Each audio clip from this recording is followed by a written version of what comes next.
ಅವ್ರದ್ದು ಸುಳ್ಳಿನ ಫ್ಯಾಕ್ಟ್ರಿ ಇದೆ. ಅದು ಯಾದಗಿರಿನಲ್ಲಾಗಿರೋ ಘಟನೆಗೆ ನನಗೆ ಏನ್ರಿ ಸಂಬಂಧ? ಆ ವ್ಯಕ್ತಿ ಎಲ್ಲನ ಕ್ರೀಡಾಪಟು ಎಲ್ಲನ ನನ್ನ ಹೆಸರು ಹೇಳಿದಾನ ಅಥವಾ ಏನಾಗಿದೆ? ಆ ವ್ಯಕ್ತಿಗೆ ಸರ್ಕಾರದಿಂದ 15 ಲಕ್ಷ ಜಿಮ್ ಮಾಡೋಕ್ಕೆ ಕೊಟ್ಟಿದೆ.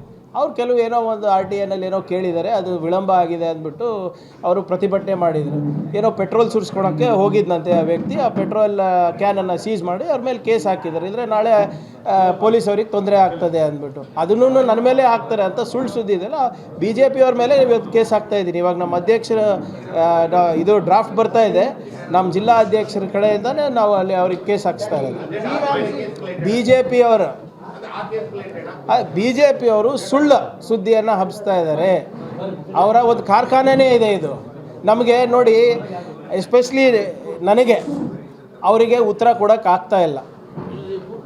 ನಾನು ಕೇಳಿರುವಂಥ ಪ್ರಶ್ನೆಗಳಿಗೆ ಅವ್ರ ಹತ್ರ ಉತ್ತರ ಇಲ್ಲ. ಅವ್ರ ಪಕ್ಷದ ಬಗ್ಗೆ ಆಗಿರ್ಬೋದು, ಅವ್ರ ಭ್ರಷ್ಟಾಚಾರದ ಬಗ್ಗೆ ಆಗಿರ್ಬೋದು, ಅಥವಾ RSS ಅವ್ರ ಬಗ್ಗೆ ಆಗಿರ್ಬೋದು. ಈಗ RSS ಅವ್ರಿಗೆ ತೋರಿಸ್ಬೇಕಲ್ಲ, ಅವರು ನಾವು ಇಲ್ಲ ಇನ್ನೂ ಆ್ಯಕ್ಟಿವ್ ಇದೀವಿ, ಪ್ರಿಯಾಂಕ್ ಖರ್ಗೆ ವಿರುದ್ಧ ಹೋರಾಟ ಮಾಡ್ತಾಯಿದ್ದೀವಿ, ಅದಕ್ಕೆ ಹಿಂಗೆ ಸುಳ್ಳು ಹಬ್ಬಿಸ್ತಾರೆ.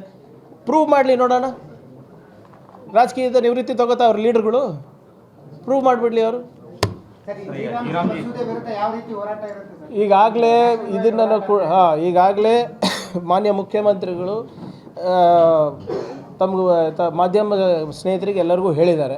ಮೊದಲನೇದಾಗಿ ಒಂದು ಕ್ಯಾಬಿನೆಟ್ ರೆಸಲ್ಯೂಷನನ್ನು ಮಾಡಿ ನಾವು ಇದು ತಿರಸ್ಕಾರ ಮಾಡಿದ್ದೀವಿ. This is anti constitutional, this is against article 21 right to livelihood ವಿರುದ್ಧ ಇದೆ, ಆರ್ಟಿಕಲ್ 280 ಆರ್ಟಿಕಲ್ 258 ವಿರುದ್ಧವಾಗಿ ಇದನ್ನು ನೀವು ಮಾಡಿದ್ದೀವಿ ಅಂತ ಆಗಲೇ ಕ್ಯಾಬಿನೆಟ್ ರೆಸಲ್ಯೂಷನನ್ನು ಮೂವ್ ಮಾಡಿದ್ದೀವಿ. ಅದ್ರ ಜೊತೆಗೆ ಒಂದು ವಿಶೇಷವಾದಂಥ ಸಭೆ ಕೂಡ, ಅಧಿವೇಶನ ಕರಿಬೇಕು ಅಂತ ಕೂಡ ತೀರ್ಮಾನ ಆಗಿದೆ. 2 ದಿನದ್ದು ಚರ್ಚೆ ಮಾಡೋಣ. ಅವ್ರ ಬಗ್ಗೆ ಪ್ರತಿಪಾದನೆ, ಅದ್ರ ಬಗ್ಗೆ ಪ್ರತಿಪಾದನೆ ಮಾಡಲಿ, ನಾವು ಇದ್ರ ಬಗ್ಗೆ ಪ್ರತಿಪಾದನೆ ಮಾಡ್ತೀವಿ. ಅದ್ರ ಜೊತೆಗೆ ನಾವು ಕಾನೂನಾತ್ಮಕ ಹೋರಾಟ ಕೂಡ ನಮ್ಮ ಇಲಾಖೆಯಿಂದ ನಡೆಯಲಿದೆ. ಮತ್ತು ನೀವು ಹೇಳಿದಾಗೆ ಎಲ್ಲ ಸ್ಟೇಕ್ ಹೋಲ್ಡರ್ಸ್ ಯಾರ್ಯಾರು ಸಂಘಟನೆಗಳಿದ್ದಾರೆ, ಮತ್ತು ಸಂಘಗಳಿವೆ, ಮಹಿಳಾ ಸಂಘಗಳಿವೆ, ನೌಕರರಿದ್ದಾರೆ, ಮನ್ರೇಗಾ ವರ್ಕರ್ಸ್ ಯಾರ್ಯಾರು ಇರ್ತಾರೆ, ಅವ್ರಿಗೆಲ್ಲರಿಗೂ ಕರೆಸಿ ಮಾನ್ಯ ಮುಖ್ಯಮಂತ್ರಿಗಳು ಉಪಮುಖ್ಯಮಂತ್ರಿಗಳು ಸಭೆ ನಡೆಸಿ ಮುಂದಿನ ಹೋರಾಟ ಯಾವ ರೀತಿ ಮಾಡಬೇಕು ನಾವು ಒಂದು ನೀಲಿ ನಕ್ಷೆಯನ್ನು ನಾವು ಹಾಕೋತೀವಿ. ಆದರೆ ಯಾವ ರೀತಿ ಆ 3 ಕೃಷಿ ಕಾಯ್ದೆಗಳು ಹಿಂಪಡೆದ್ರು, ಅದೇ ರೀತಿ ಇದನ್ನು ಕೂಡ ಹಿಂಪಡೆಯೋದ್ರಲ್ಲಿ ಯಾವುದೇ ರೀತಿಯಾದಂಥ ಅನುಮಾನ ಇಲ್ಲ. ಇದರಲ್ಲಿ ಅವರು ನೋಡ್ರಿ, ಅದು ಗಾಂಧಿರಾಮ ಅಲ್ಲ. ಎಷ್ಟು ಭಾಳ ಅವರು ರಾಮ ತರಬೇಕಂದ್ಬಿಟ್ಟು ಗ್ರಾಮನೇ ಸ್ಪ್ಲಿಟ್ ಮಾಡಿಬಿಟ್ಟಿದ್ದಾರೆ.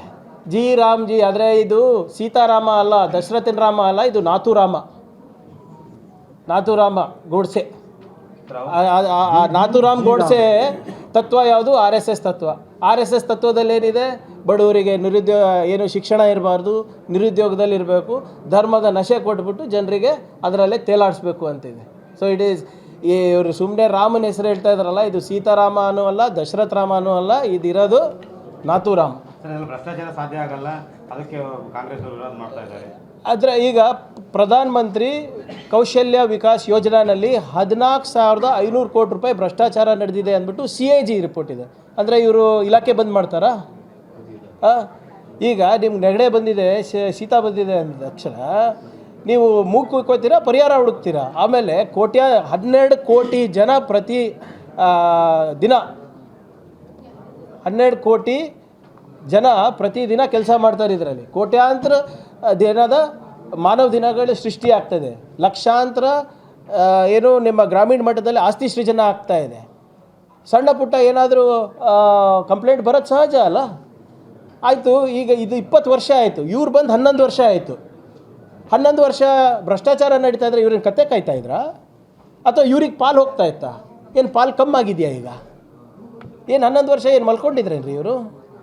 ಸಡನ್ನಾಗಿ ಬಂದು ಇಲ್ಲ ಭಾಳ ಭ್ರಷ್ಟಾಚಾರ ನಡೆದಿತ್ತು ಅಂದರೆ 11 ವರ್ಷ ಅಂದರೆ ಇವ್ರು ಪಾಲು ತೊಗೊಂಡಿದ್ರಾ? ಪಾಲು ತಿಂದ್ರಾ ಇವರು? ಏನು ಹುಡುಗಾಟ ಇವ್ರಿಗೆ ಏನಾಗಿದೆ? ಅಲ್ಲಿ ಅವ್ರ ಹತ್ರ ದುಡ್ಡಿಲ್ಲ. ಈ ಡಿಮಾನಿಟೈಸೇಷನ್ ಆಯಿತು, ಲಾಕ್ಡೌನ್ಗಳಾಯಿತು, ಮೋದಿಯವರ ಆರ್ಥಿಕ ನೀತಿಗಳಾಯಿತು, ಇವೆಲ್ಲನೂ ಕೂಡ ಏನೋ ವಿಫಲ ಆಗಿರೋದ್ರಿಂದ ಅದಕ್ಕೆ ಎಲ್ಲ ಸ್ಕೀಮ್ಗಳನ್ನು ರಾಜ್ಯ ಸರ್ಕಾರದ ಮೇಲೆ ಹಾಕ್ತಾಯಿದ್ದಾರೆ, ಇನ್ಕ್ಲೂಡಿಂಗ್ ಜಲ್ ಜೀವನ್ ಮಿಷನ್.